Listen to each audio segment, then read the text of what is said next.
আসসালামু আলাইকুম, সবাইকে স্বাগতম। প্রিয় শিক্ষার্থী বন্ধুরা, আজকে আমি এই যে আইসিটি বিষয়ের আমরা যখন লজিক ফাংশন সরলীকরণ করি তখন যদি এই ধরনের ফাংশন থাকে, 56 নম্বর অঙ্কে বলা আছে এই যে এ নট বি নট, তার উপরে কিন্তু আরেকটা নট, এই দুটো একসাথে আরেকটা নট, আচ্ছা, প্লাস এ বি এর উপরে আবার এখানে একসাথে নট, তাই না? আবার এখান থেকে এই পর্যন্ত টোটালের উপরে আরেকটা নট। তো এইটা সমাধান করব কিভাবে? এই ধরনের সমস্যা থাকলে আমরা ডি মর্গেনের উপপাদ্যের হেল্প নিতে পারি।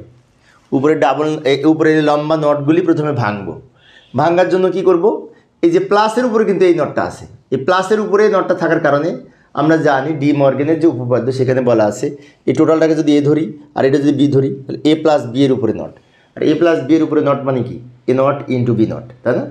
তো সেই নিয়ম অনুযায়ী এই টোটালটা লিখব, এ নট বি নট লিখব, তার উপরে এই নটটা দিব আর এই নটের ভাঙা অংশ উপরে দিব।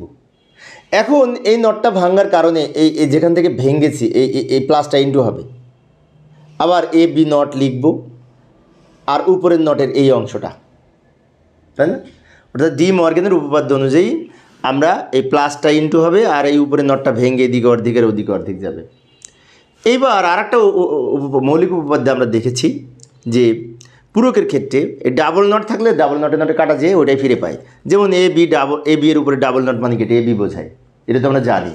এটা আমার 56 নম্বর ক্লাস, আমি অল্প অল্প করে আলোচনা করি, তো আমার ক্লাসগুলো যারা নিয়মিত দেখো তারা আরও ভালো পারবে।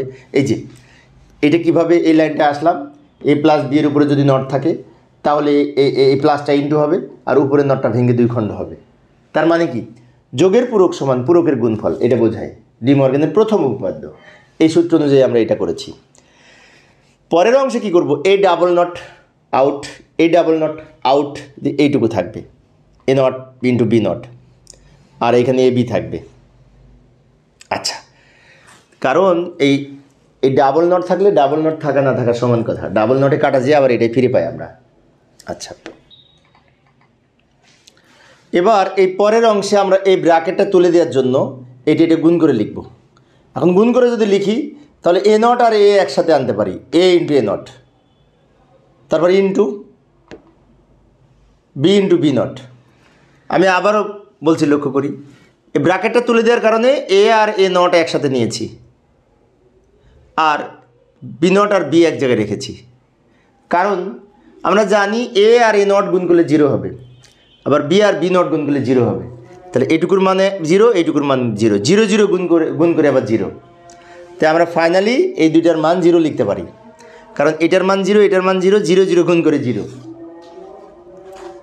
তো প্রিয় শিক্ষার্থী বন্ধুরা, এই ছিল আমার আজকের আলোচনার বিষয়। আমি শিক্ষার্থীদের অনুরোধে অল্প অল্প করে আলোচনা করি যাতে শিক্ষার্থীরা বোরিং ফিল না করে। তো পরের ক্লাসটি দেখার আমন্ত্রণ রইল। খোদা হাফেজ।